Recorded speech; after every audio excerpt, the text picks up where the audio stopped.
Hello friend. आज हम लोग alphabet position and opposite pair को समझेंगे। कैसे हम किसी भी अल्फ़ाबेट के पोजीशन को काफ़ी आसानी से बता सकते हैं और उसके अपोजिट पेयर को। जैसे आपसे अगर कोई पूछा जाए कि अगर क्यू का पोजीशन क्या है तो आप बता दोगे 17। अगर मैं बोल दूँ एस का पोजीशन तो आप बता दोगे 19। तो ये कैसे मुखस्ती होना चाहिए ये हम आज आपको ट्रिक में बताऊँगा और उसके अपोजिट पेयर को। ये सेक्शन आपका हर टॉपिक में काम आएगा क्योंकि रीजनिंग का पूरा सेक्शन अल्फ़ाबेट पे टिके हुए हैं और आपको अल्फ़ाबेट के पोजीशन बहुत अच्छे से याद होना चाहिए। तो हम लोग देखते हैं।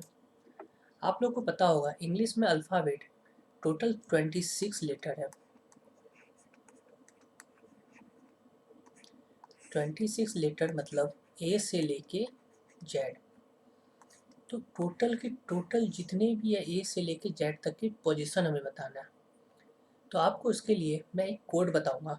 जो कोड है आपको इजॉटी जे ओ टी और वाई। आपको पहले तो ध्यान में रखना है इजॉटी। इजॉटी जो भी है ये आपको 5 के पेयर में मिलेगा। 5, 10, 15, 20 एंड 25। मतलब हर बार 5 इंक्रीज करते हुए EJOTY। पर लेटर तो 26 है और मैंने आपको क्या बताया 5 ही लेटर के बारे में। तो 21 लेटर को कैसे याद रखेंगे। तो 21 लेटर के लिए भी मैं आपको कॉन्सेप्ट बताता हूँ। आप लोग को ए का पोजीशन कभी भी जब भी पूछा जाए बता दोगे क्योंकि ए का पोजीशन सभी को याद रहता है। बी का पोजीशन भी हमें याद रहता है। सी का थर्ड, डी का फोर्थ, यहाँ तक कोई दिक्कत नहीं होता है। ई आपका इजॉटी से आ गया पहला लेटर। ई आपका कहाँ से आया इजॉटी से। नेक्स्ट आते हैं एफ। अगर मैं एफ को 180 डिग्री मूव कर दूँ तो ये क्या शेप बनेगा इस टाइप का। और मैं इसे यहाँ पे डॉट कर दूँ तो ये कौन से नंबर को रिप्रेजेंट कर रहा है 6। मतलब मेरा कहने का तात्पर्य यहाँ पे ये है कि आपके बाद जितने भी नंबर है, जितने भी अल्फ़ाबेट है, वो सब के सब अपना नंबर रिप्रेजेंट खुद करते हैं। अपना नंबर खुद रिप्रेजेंट करते हैं।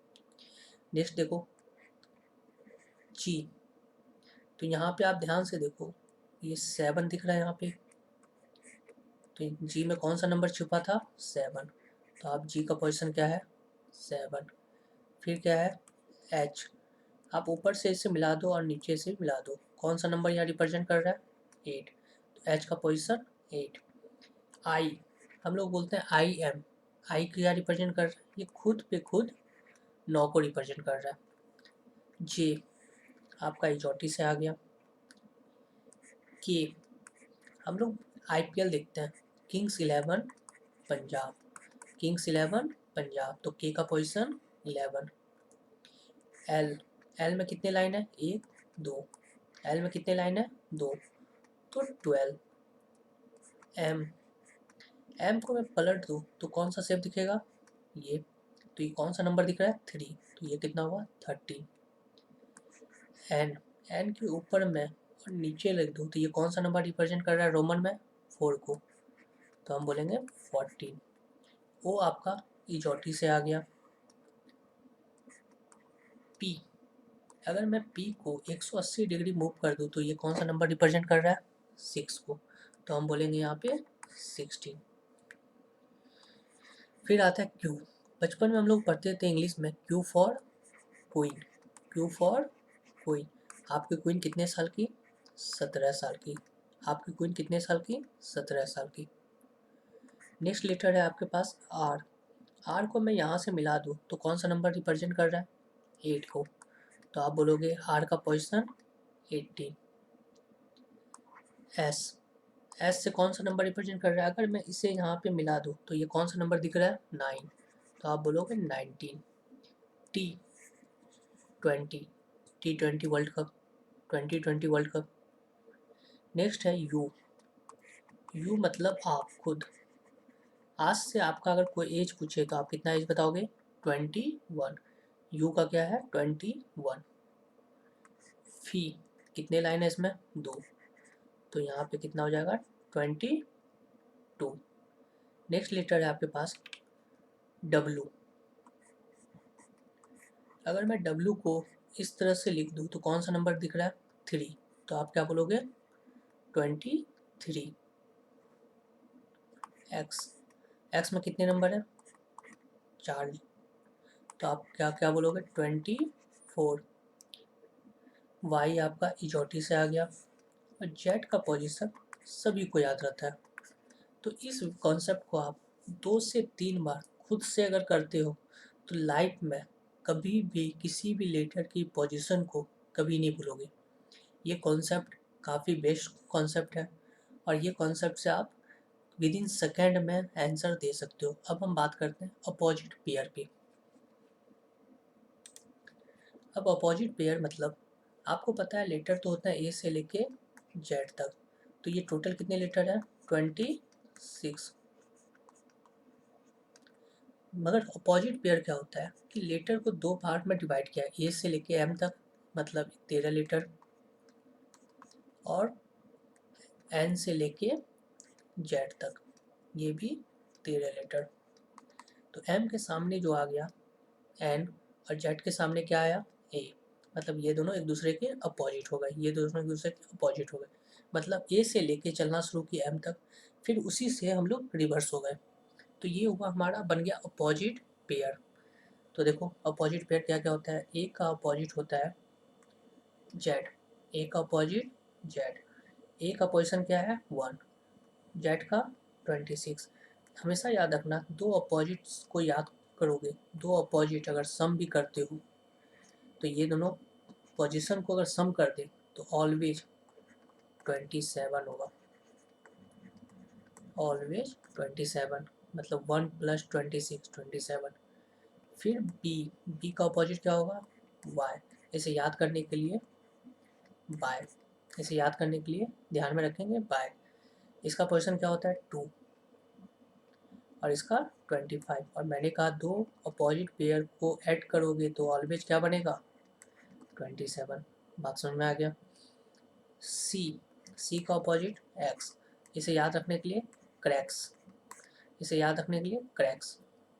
डी और डब्लू, डी का अपोजिट डब्लू, इसे याद रखने के लिए ड्यू, माउंटेन ड्यू। ई का अपोजिट वी, इसे याद रखने के लिए हम क्या याद रखेंगे इवनिंग।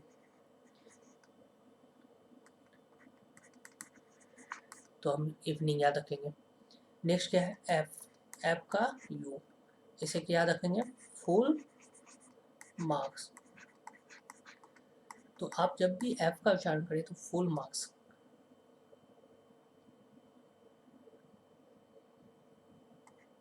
नेक्स्ट है जी, तो आप याद रखोगे जीटी, तो GT road, GT Karnal road काफ़ी फेमस है। नेक्स्ट है एच का अपोजिट होता है एस, हाई स्कूल।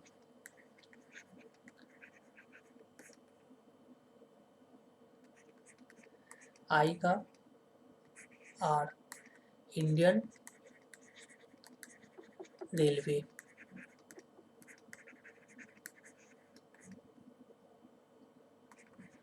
जे का क्यू, जंगल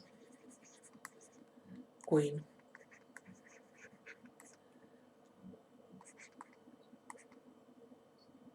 के का पी, एक मूवी आया था पी के मूवी, तो आप इससे भी याद रख सकते हो पी का के, पी के मूवी।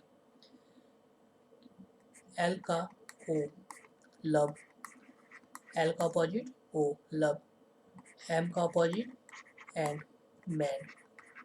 तो ये आपके अपोजिट पेयर है, आप इसको याद रख सकते हो।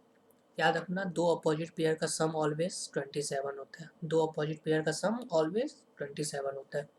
तो ए का अपोजिट जेड, बी का अपोजिट वाई तो बाय, सी का क्रैक्स, डी का ड्यू, ई का इवनिंग, एफ का फुल मार्क्स, जी का जीटी रोड, एच का हाई स्कूल, आई का इंडियन रेलवे, जे का जंगल क्वीन, के का पी के मूवी, एल का ओ लव, एम का एंड।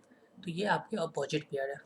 इस कॉन्सेप्ट से आप कोडिंग, डिकोडिंग, एनालॉगी, क्लासिफिकेशन, जितने भी क्वेश्चन अल्फ़ाबेट के हैं, आप आसानी से इसको बना सकते हो। तो ये चीज़ आप हमेशा ध्यान में रखना।